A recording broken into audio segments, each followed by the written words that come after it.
फिर ज्ञान को उपलब्ध हो जाता है, फिर अल्टीमेट पीस को उपलब्ध होता है।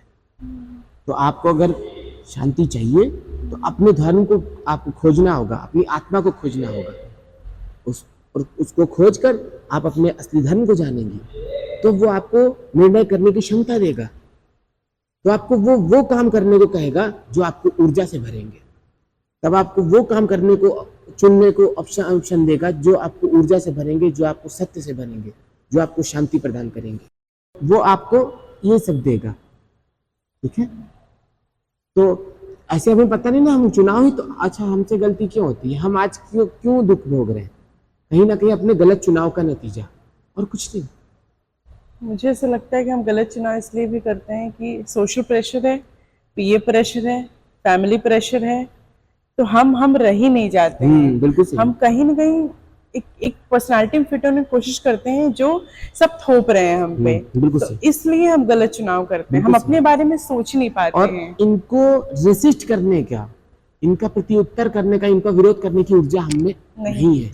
तो वो ऊर्जा आपको मिलेगी जब आप अपना स्वधर्म का पालन करेंगे, लेकिन अपनी अगर हम आत्मा को लोग खोज कर। स्वधर्म को अगर फॉलो कर रहे हैं तो हम सेल्फिश कहे जाएंगे। नहीं, मैं बताऊंगा क्यों। अगर मैं सिर्फ अपने बारे में सोचती हूँ तो हर कोई मुझे पॉइंट आउट करेगा कि ना ये सेल्फिश है, स्वार्थी है, किसी स्वार्थी की है, नजर में आप स्वार्थी है। सेल्फिश भले हो तो जरूरी नहीं वो सही हो। आप अपनी नजर में सेल्फिश तो नहीं है, ये आपको देखना होगा। सेल्फिश और एक और शब्द होता है सेल्फ लव, हम इन दोनों को एक समझ लेते हैं, दोनों में अंतर है।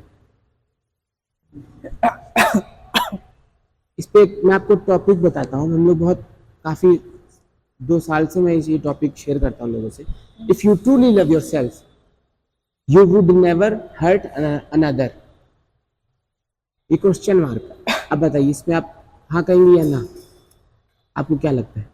If you it truly love your depends self जी, you would never hurt another.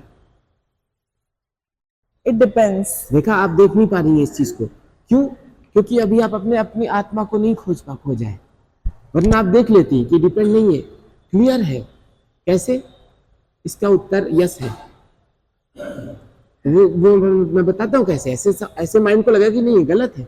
हम तो बहुत सारे लोग कहते खुद को प्यार करने से दूसरे को हर्ट ना करने का क्या संबंध, यही माइंड में चल रहा होगा ना आपके। तो इसको अगर आप ध्यान से देखेंगी तो वो ये होता है कि जब कोई व्यक्ति खुद से प्रेम करता है ना, तो ये जो सारी पॉजिटिव क्वालिटीज बताई ना, तो वो अपनी आत्मा को खोज लेता है।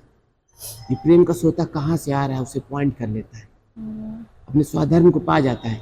तो जो ट्रूली लव करता है, 100% लव करता है, तब उसे एहसास होता है कि देयर इज नो अनदर, कोई दूसरा है ही नहीं, जो आप हो वही दूसरा है, आप ही सब हो। आपके हाथ से आपको चोट लगती है तो क्या अपने हाथ को दंड देती हैं? ऐसे ही जब आपको यह पता चल गया कि दूसरा भी आप हो, इंसान, दुनिया का हर इंसान आप हो, देयर इज नो अनदर, तब वो आपको जब कष्ट देता है तो आपको लगता है ये मैं क्या कर रही हूँ। आप उससे दया करती हो, उससे प्रेम करती हो, उसको क्षमा करती हो। आपके पास तब पहली बार दृष्टि आती है अहिंसा होने की। पहली बार आपको पता चलता है कि अहिंसा क्या है। उससे पहले अहिंसा सिर्फ शब्द है।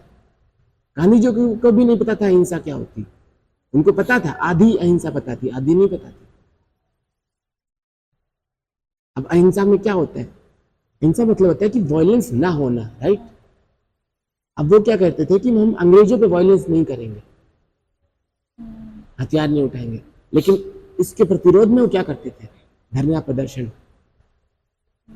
धरना प्रदर्शन में क्या कर रहे हैं? अनशन, खाना नहीं खा रहे। तो जब वो खाना नहीं खा रहे, शरीर में करोड़ों जीव होते हैं, उनको भोजन नहीं दे रहे, वो मर रहे हैं, तो ये सेल्फ वायलेंस नहीं है? अहिंसा के नाम पर खुद पर हिंसा जो कर रहा है, ये भी तो हिंसा हुई ना। ये पूर्ण अहिंसा नहीं हुई, आधी अहिंसा हुई कि हम खुद को कष्ट दे लेंगे, दूसरे को नहीं देंगे। क्यों? जैसे वो दूसरे का शरीर है वैसे आपका शरीर है। अगर आप दूसरे के शरीर की फिक्र कर रहे हो तो अपने शरीर की भी करो। ये भेदभाव क्यों? तो उन्हें भी आधी अहिंसा पता थी। तो जब एक इंसान खुद से पूर्ण प्रेम करता है तो पूरी अहिंसा को जान पाता है कि ना खुद पे हिंसा करना समझदारी है, ना दूसरे पे। दिमाग हिला देने वाली बात हाँ। थी ये। मैं अभी भी प्रोसेसिंग में ही हूँ। हम्म। अच्छा अच्छा है ये। तब हमें पता चलता है कि अच्छा अहिंसा क्या होती है। गांधी जी को कोई मार रहा है, मार खा ले रहे हैं, लाठियां पड़ रही हैं, चले थोड़ा बहुत बचाव कर रहे हैं, नहीं धरना प्रदर्शन हिंसा करेंगे। या हिंसा, गलत सही, ये हम कैसे डिसाइड करेंगे? अहिंसा, जो हिंसा है, वॉयलेंस, यही गलत है। लेकिन मैंने ये सोचा है कि जब जब बॉर्डर पे हमारे सैनिक दूसरे सैनिक को मारते हैं तो मैं बताता क्या हूँ, वो हिंसा नहीं? उसमें है हिंसा है, लेकिन वो हिंसा अनइंटेंशनली है। वो दो तरह की हिंसा होती है बॉर्डर पे। या तो अगर हमें कोई काम नहीं है, हम दो व्यक्ति हैं, एक इंसान को कोई काम नहीं है, ऐसी चुल मची है, दूसरे को हर्ट करने लगा इंटेंशनली, लूट मार कर रहा है, वो कर रहा है, वो कर रहा है, तो ये हिंसा है। लेकिन अगर कोई दूसरा व्यक्ति आपको हर्ट कर रहा है, आप अपने बचाव में प्रत्युत्तर कर रहे हो, तो ये हिंसा नहीं, ये अनइंटेंशनली हिंसा है। ये आप कर नहीं रहे, वो आपसे करवा रहा है कोई, लेकिन खुद का बचाव करना हमारा धर्म है। तो इसकी कोई रेंज होती है या फिर इतने पे कर सकते हो आप, इतने पे नहीं इसका कर कोई सकते? एक पैरामीटर नहीं है कि जिसको लिख दिया जाए, ये आपके अंदर से आता है। एक बार जब आप स्वप्रेम करते हैं ना, तो आपको पता चलता है सही गलत का निर्णय, यही तो मैंने कहा। अगर मुझे एंगर इश्यूज है, मान लीजिए मुझे अगर एंगर इश्यूज हैं, मैं जरा जरा बात में ट्रिगर हो जाती है, ये कब गिर जाएगा? मान लीजिए मुझे बहुत गुस्सा आ गया और मैं अच्छा। जिसने गिरा दिया उसको मैंने मार दिया। अच्छा। मतलब मुझे एंगर इश्यूज नहीं है, मैं बता रही हूँ, अच्छा, ऐसे लोग अच्छा, को होते हैं। अच्छा, हाँ। तो मतलब मेरे एक अंकल है, उनको बहुत एंगर इश्यूज होता है कि कुछ गिर जाएगा तो मारने लग जाएंगे सामने वाले जिसने गिरा दिया। तो अगर उन्हें मर्डर कर देते हैं वो, तो क्या ये हिंसा कहलाएगा? किस तरह से मैटर करते हैं, मैटर करता है। कोई 4-5 लोग उन्हें मारने आए थे, अपने डिफेंस में उनसे मर्डर हो गया, तो ये हिंसा नहीं कहलाएगा। मतलब हिंसा है, लेकिन ये अनचाही, अनवांटेड हिंसा है। इसमें उनको मजबूर किया किसी ने, तो वो दोषी नहीं है। अगर वो 4-5 लोगों का शौकिया में मर्डर कर देते हैं या गुस्से में, तो गलत है, तो ये हिंसा है। बाकी कोशिश हमेशा ये करनी चाहिए कि डिफेंस में भी जितना कम हो सके उतना हिंसा करें। दरअसल हमारे पास ऑप्शन 2 ही है। कोई इंसान पूर्ण अहिंसक नहीं हो पाता, वो अंदर से हो सकता है, दूसरे की नजर में नहीं हो पाएगा। क्यों? क्योंकि हमारे पास ऑप्शन ही 2 है, तीसरा नहीं है। 2 क्या ऑप्शन है? एक ज्यादा हिंसा, एक कम हिंसा, बस यही 2 ऑप्शन है हमारे पास। कि जब एक समझदार व्यक्ति वही है जो जब भी अवसर मिले कम से कम वाली हिंसा को चूज करता है। आप सांस ले रही हैं, उसमें भी बैक्टीरिया मर रहे हैं, क्या करेंगे?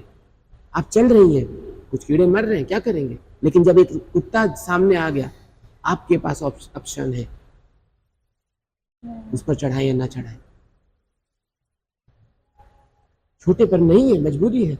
कम हिंसा को तो चुनना ही पड़ता है, बड़ी को तो आप छोड़ सकते हैं।